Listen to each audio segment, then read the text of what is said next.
සාදරයෙන් පිළිගන්නවා. ඉතින් අදත් ආවා business Podda අපේ YouTube channel එකට. ඉතින් වෙනද වගේම අද කියලා දෙන්නේ සුපිරි business එකක්.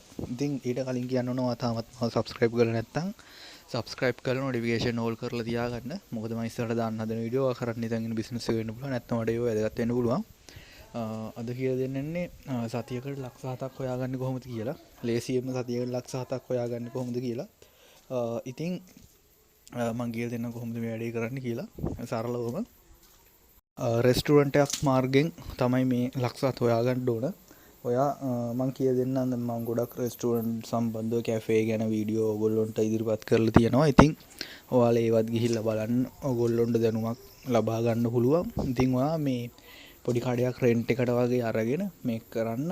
ඔයා පොඩ්ඩක් ඩිසයින් කරගන්න කඩේ ලස්සනට හැමදේම ලස්සන මත තීරණය වෙන්න මිනිස්සුන්ගේ ඇස් තමයි කියන්නේ හැපි නෙවුවොත් තමයි ඒගොල්ලෝ එතෙන්ට එන්නේ. හරි ඒ විදිහට ඔයා ඒ විදිහට ලස්සනට හදා ගන්න කඩේ. ඊට පස්සේ මේ මම වෙන අනිත් කෑම වලින් නෙවෙයි මේක සරලව මැච් එක ගන්න කියලා දෙන්නම්.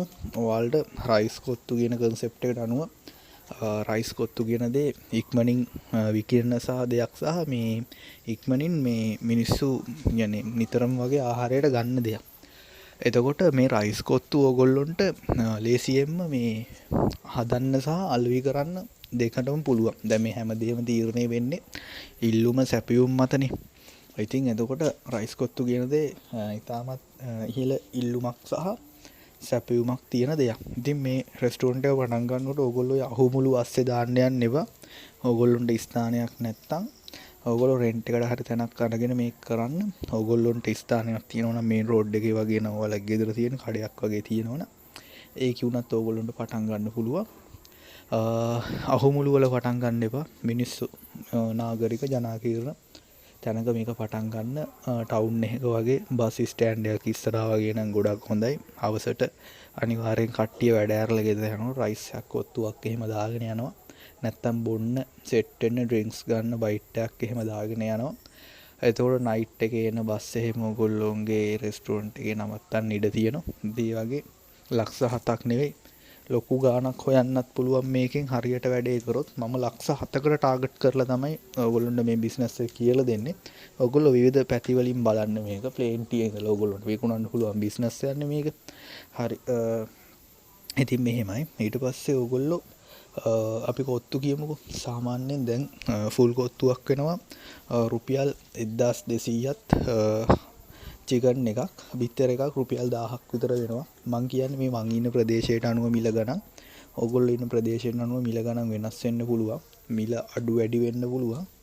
ඉතින් මේ 1200 නැත්තම් රුපියල් 1000 ෆුල් කොත්තුවෙන් මේකේ කොස්ට් එක යන්නේ රුපියල් 500. අනිවාර්යයෙන් 500කට වැඩිය කොස්ට් එකක් යන්නේ නැහැ කිසිම විදියකට. රුපියල් 500යි කොස්ට් එක යන්නේ. මේක හොයලා බලලා තමයි මේ වීඩියෝ එක ගේන්නේ. ඔයගොල්ලන්ට වියදම් කරන්න තියෙන වියදමක් විදියට යන්නේ රුපියල් 500යි. ඉතින් ඔයගොල්ලෝ මේකේ ගාණ හදලා බලන්න. සරලවම කිව්වොත් ඔයගොල්ලෝ සතියකට කොත්තු 1000ක් ගහගත්තොත් දවසකට නෙවෙයි සතියකට කොත්තු 1000ක් කියන්නේ දවසකට ගහන්න පුළුවන් ඔයගොල්ලෝ ලේසියෙන් මේ ටාගට් එක.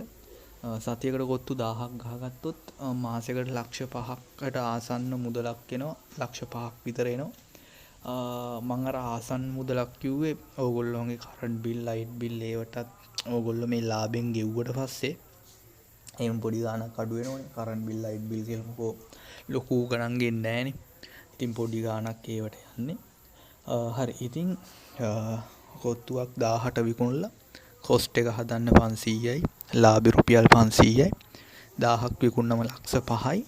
ඉතින් ඔය ලක්ෂ 5යි මාසෙකට. ඊට පස්සේ මම ඕගොල්ලොන්ට කිව්වා මේකේ කොත්තු විතරක් නෙවෙයි මේ කඩේ තියෙන්නේ රෙස්ටුරන්ට් එකේ. රයිස්, ප්ලේන්ටි, රෝල්ස්, සබ්මැරින් හැමදේම ඕගොල්ලෝ ඇඩ් කරගත්තොත් ඕගොල්ලොන්ට ලාභي හිතා ගන්නවත් බැරි වෙයි.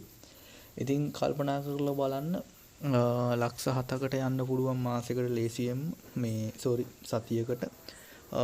ඉතින් සතියකට ලක්ෂ 7යි කියන්නේ මාසෙකට ඕගොල්ලෝ ගාණ හදලා බලන්න. ඉතින් මාසෙකට ලක්ෂ 7ක් හොයාගන්නත් පුළුවන්. ඉතින් ඒ කියන්නේ ඔයාලගේ කැප්වීම මත තමයි මේක සතියට හොයනවද මාසෙකට හොයනවද කියලා තීරණය වෙන්නේ ඕගොල්ලොන් කැප්වීම මත.